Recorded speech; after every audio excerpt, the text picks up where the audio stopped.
Bonjour à tous, c'est Amy de Marketing on Hills. Aujourd'hui, je me propose de vous réaliser un petit podcast, de commencer un peu les podcasts parce que je me rends compte que c'est un format qui me plaît bien. Déjà, j'ai l'habitude de en consommer moi-même et je trouve que c'est super intéressant aussi pour partager des idées de façon très simple et authentique.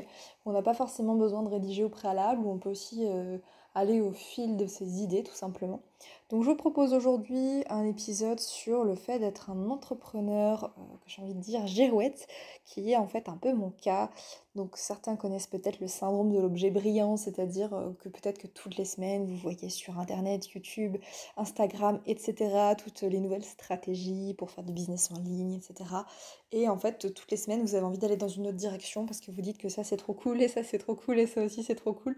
Et c'est vrai que ça peut parfois nous perdre, surtout dans le cadre où effectivement on commence surtout, on débute et on n'est pas forcément fixé sur un seul projet parce que bah, tout nous intéresse et on est un petit peu dans tous les sens. Euh, j'ai entendu parler récemment du concept de haut potentiel et je me retrouvais un peu là-dedans, mais je sais pas du coup sur quel niveau précisément, mais je cochais certaines cases effectivement. Et je pense que c'est aussi comment dire, le fonctionnement de pas mal de personnes. C'est pas quelque chose qu'on entend souvent et on commence juste à mettre des mots sur ces fonctionnements-là. Peut-être que vous avez vous-même entendu très souvent quelqu'un vous dire: «Non mais là tu pars dans tous les sens, il faut te focus, il faut être sur un seul projet, une seule dynamique, etc.» Et je pense que c'est pas forcément vrai. Il faut d'abord s'écouter, savoir où est-ce que vous voulez aller, définir l'ordre de vos priorités. Ça c'est vraiment la première chose. Moi c'est quelque chose que j'ai fait récemment, c'est revoir l'ordre de mes priorités parce que c'est tout simplement une dimension qui est pas évidente de se poser et de définir ses objectifs. Mais quand on comprend ce qui est vraiment essentiel pour nous, ce qui est vraiment important pour nous, c'est plus simple après de poser les choses par rapport à tous ces projets qu'on a envie de mener. Et si vous êtes comme moi, effectivement, vous avez peut-être envie de partir dans tous les sens parce qu'absolument tout vous intéresse, vous avez envie d'aller sur différents domaines, de toujours apprendre, apprendre, apprendre. Peut-être que vous-même, vous êtes très, très consommateur de formation en ligne, hein, ce qui est mon cas, parce que j'aime vraiment, j'adore ça, remplir des carnets, voilà, comprendre, essayer de tester des choses. Malheureusement, des fois, j'applique pas assez longtemps pour avoir les résultats, je le sais, hein, c'est vraiment, je ne sais pas si c'est un défaut, mais en tout cas, c'est mon fonctionnement et je sais que je ne suis pas la seule dans ce cas-là. Mais c'est souvent en plus quand on est dans les premiers jets de son business et qu'on a envie bah voilà, de créer peut-être une chaîne YouTube, un compte Instagram, qu'on a envie de partager ses connaissances, etc. Mais en fait, on a envie de tout faire parce que tout nous passionne. Je suis vraiment convaincue que c'est pas un défaut, en fait, ça peut vraiment être une force, le fait d'aller dans tous les sens comme ça, parce qu'on a envie de s'enrichir de plein de choses, de plein de logiques de réflexion différentes, et on peut effectivement l'appliquer à notre business, ou en tout cas à notre fonctionnement, de façon en fait multiple. Et c'est ça qui est intéressant aussi dans le fait de se sentir bah, entouré de plein de choses qui peuvent potentiellement nous intéresser, c'est que ça nous donne de l'énergie, ça nous stimule, et il y a pas mal de personnes qui ne comprennent pas ça, qui disent mais pourquoi tu pars dans tous les sens? Pourquoi tu gardes pas un cap? Pourquoi tu restes pas focus que sur un seul truc? Eh bien la réponse c'est parce que ça nous ennuie. Nous qui avons ces profils justement de multi-intérêts si on veut, c'est qu'on aime apprendre, on aime découvrir plein de choses et des fois même la vie on a l'impression qu'elle est un peu trop courte pour tout ce qu'il y a à apprendre, tout ce qu'il y a à connaître. Et c'est vrai que c'est pas toujours facile à comprendre pour les personnes qui nous entourent, et notamment si vous êtes entrepreneur et que vous êtes coaché par quelqu'un, des fois il peut avoir du mal à vous suivre. Cette personne qui vous accompagne, elle peut vraiment avoir du mal à vous suivre parce que vous avez un fonctionnement qui est particulier. Et c'est pas quelque chose qui est mauvais. Par contre, il faut savoir orienter son énergie dans un sens. Je dis orienter parce que je déteste le mot canaliser son énergie, je trouve que c'est une façon de se restreindre. Ça, c'est ma vision personnelle, mais effectivement, je trouve qu'on peut orienter son énergie dans un sens ou dans l'autre, mais sans forcément s'enfermer. On vous a peut-être parlé de niche de marché, de vous spécialiser dans une niche. Effectivement, ça peut être un bon départ pour vous faire connaître en tant qu'expert d'un sujet. Et après, au fur et à mesure, vous pouvez élargir. Donc c'est pas facile au début parce qu'on se dit qu'on a vite fait le tour. Au final, voilà, c'est un sujet que plus ou moins tout le monde connaît, alors que non, pas forcément. Vous avez sûrement de l'avance par rapport à d'autres qui sont sur une thématique ou sur ce marché. Et ça peut vraiment être intéressant pour vous, en fait, de faire du contenu sur ce sujet, tout simplement pour vous faire connaître dans un premier temps. Et après, pourquoi pas élargir sur une passion un peu plus importante et qui touche plusieurs domaines. Ce qui est important, c'est d'être en alignement avec vous-même. Et c'est vraiment, c'est vraiment cette dimension de se comprendre, de se connaître, de savoir comment vous fonctionnez et de savoir que c'est pas forcément un défaut. La façon dont vous fonctionnez, c'est juste une approche différente par rapport à d'autres. Et c'est ok. Par contre, en tant qu'entrepreneur, entre guillemets, girouette, comme peut-être vous l'êtes comme moi, si vous êtes sur ce podcast aujourd'hui, c'est parce que on a vraiment une dimension à avoir envie d'aller dans tous les sens parce que tout nous intéresse, mais c'est ok en fait, il faut juste savoir travailler avec. Des fois, faire le point aussi, est-ce que ce projet-là, je vais vraiment le mener à bout? Est-ce que je peux pas le déléguer, l'automatiser d'une autre façon? Peut-être le confier à quelqu'un qui va prendre la suite et moi j'aurais mis ma part dedans? Ou s'associer avec quelqu'un peut-être pour avoir plus d'énergie, plus d'idées et puis aller plus loin dans le projet. Mais ce qu'il faut, c'est faire toujours un peu le tri, se poser, faire le point, parce qu'effectivement, si vous êtes comme moi, vous avez peut-être acheté moult noms de domaines par rapport à des projets potentiels qui pourraient exister avec un nom incroyable, et qu'en fait, vous n'avez jamais utilisé, vous n'avez jamais créé de site sur ces noms de domaines, vous l'avez juste acheté au cas où. J'ai envie de vous donner quelques astuces que moi j'ai mis en place justement pour faire un peu le tri. La première chose, c'est que j'ai posé mes objectifs justement sur le papier. J'ai redéfini mes priorités, qu'est-ce qui était vraiment important pour moi. Par exemple, l'objectif numéro 1, c'était de fonder une famille, d'avoir donc des enfants, d'avoir une maison, d'avoir un contexte de vie stable qui correspond à ce dont j'ai envie, ce qui est pour moi une définition du bonheur. Et puis ensuite venaient les aspects d'entrepreneuriat, de liberté, etc. Mais mes objectifs ont été revus dans l'autre sens. C'est-à-dire qu'au début, je mettais vraiment la liberté de l'entrepreneuriat au tout début. Mais quand je vois la façon dont j'évolue et la façon dont j'avance dans la vie, je vois que j'aspire en fait à autre chose et ma priorité n'est pas la liberté. Ma priorité, c'est ma famille. Donc, c'est vraiment à vous de définir ce à quoi vous aspirez en priorité. Je sais qu'il y en a qui adorent le concept de nomade digital. Moi, typiquement, ça correspond pas à ma vision des choses, ma vision de la vie. Et c'est ok parce que tout le monde peut avoir une vision et des projets complètement différents. La deuxième astuce, effectivement, une fois qu'on a décortiqué les priorités, c'est de définir des objectifs principaux qui vont en ce sens. Donc par rapport à ces priorités de vie, quels sont les objectifs, notamment les 5 objectifs clés que vous voulez avoir à mettre en place pour l'année à venir ou les prochaines années à venir. Vous pouvez d'ailleurs les noter dans le temps, c'est aussi simple pour vous d'avoir une timeline tout simplement. Et puis après, c'est effectivement de découper tout ça en une espèce de plan d'action. Et si vous avez du mal à faire votre plan d'action parce que, comme moi, vous avez peut-être des fois du mal à prendre du recul sur votre propre business, c'est plus facile de conseiller les autres que de se conseiller soi-même et de prendre du recul sur ses affaires, c'est un peu délicat des fois.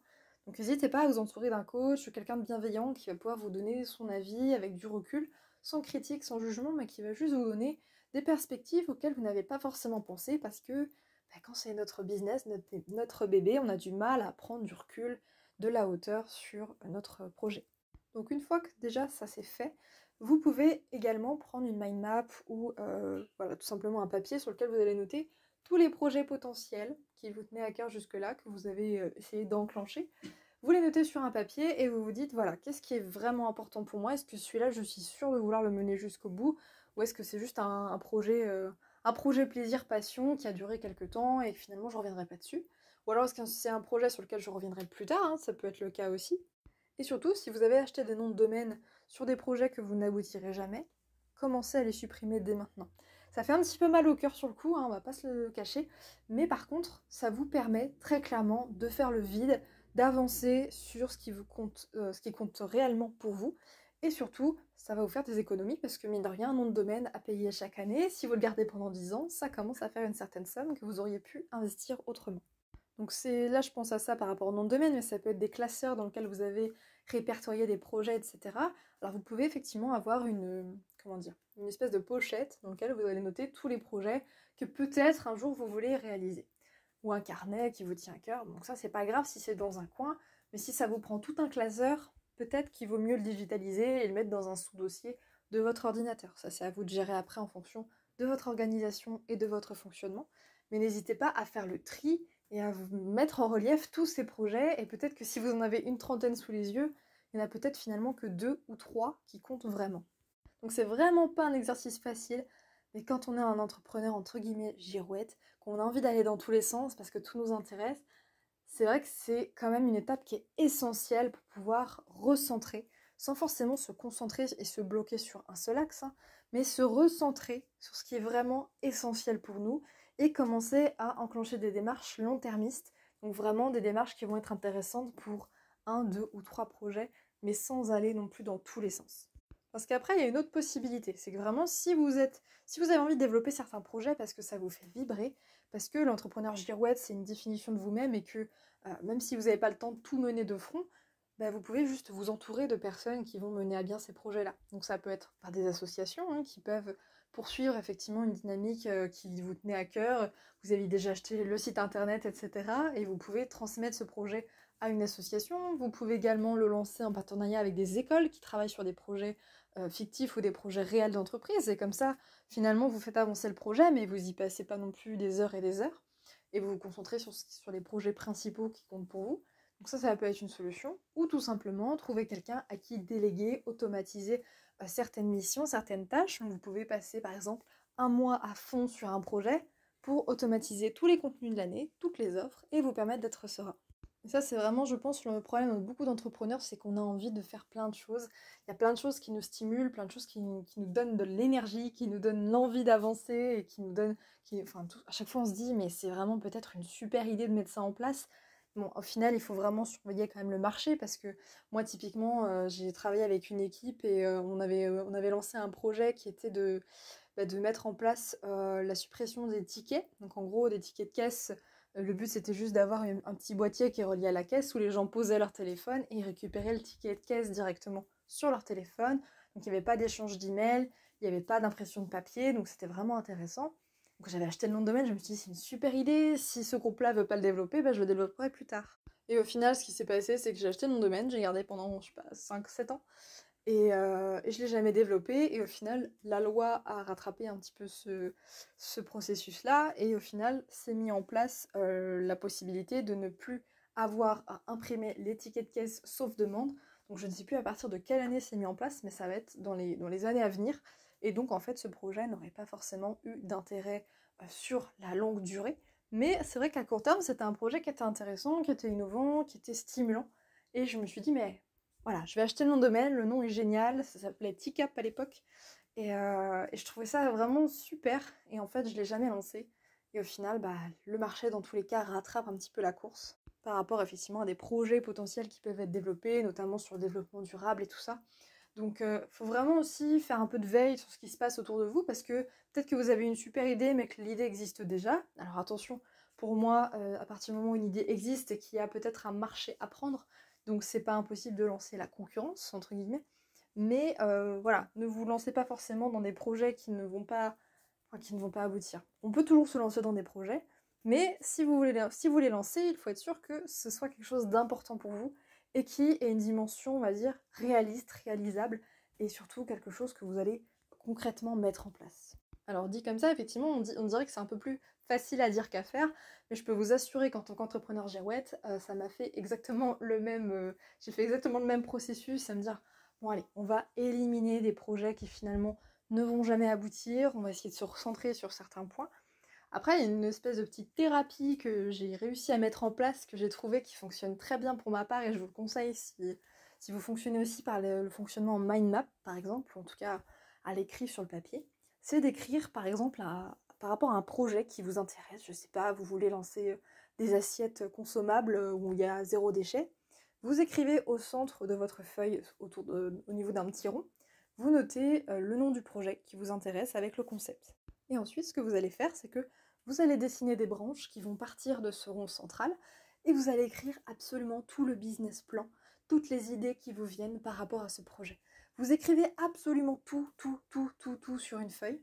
Vous notez tout. Comme ça, vous avez tout le business sous les yeux en une mind map et vous n'êtes pas bloqué sur certaines idées ou quoi. Vous avez tout mis sur cette mind map. Et ce que vous allez faire, c'est que vous allez juste prendre ce papier et le ranger dans un classeur ou dans une pochette, ou sauf si vous l'avez fait sur ordinateur dans un dossier, vous le mettez dans un coin et vous dites, au moins cette idée-là, si un jour je veux la développer, je n'ai perdu aucune de mes idées, j'ai tout mis sur le papier. Et je sais qu'elle est là, je sais qu'elle est présente et qu'elle ne va pas partir. Et comme ça, à terme, vous pouvez voir si c'est effectivement un projet sur lequel vous voulez revenir, mais dans tous les cas, vous aurez utilisé votre énergie et votre motivation du moment pour développer tout un concept de A à Z avec un business model complet que vous avez mis dans un coin. Mais pour autant, ça ne vous empêche pas, voilà, de le développer plus tard, mais à court terme, vous êtes sûr de pouvoir vous concentrer un peu plus sur les projets du moment qui vous importent le plus. Voilà, c'est tout un ensemble d'astuces comme ça qui vous permettront d'orienter votre énergie dans un sens particulier sans vous aller dans tous les sens. Pour moi, la dispersion, ça peut être quelque chose de très efficace, mais il faut doser parce que des fois, l'énergie et la motivation sur une nouvelle idée qui on se dit waouh, c'est l'idée du siècle, ça va durer en fait juste une période, juste une journée.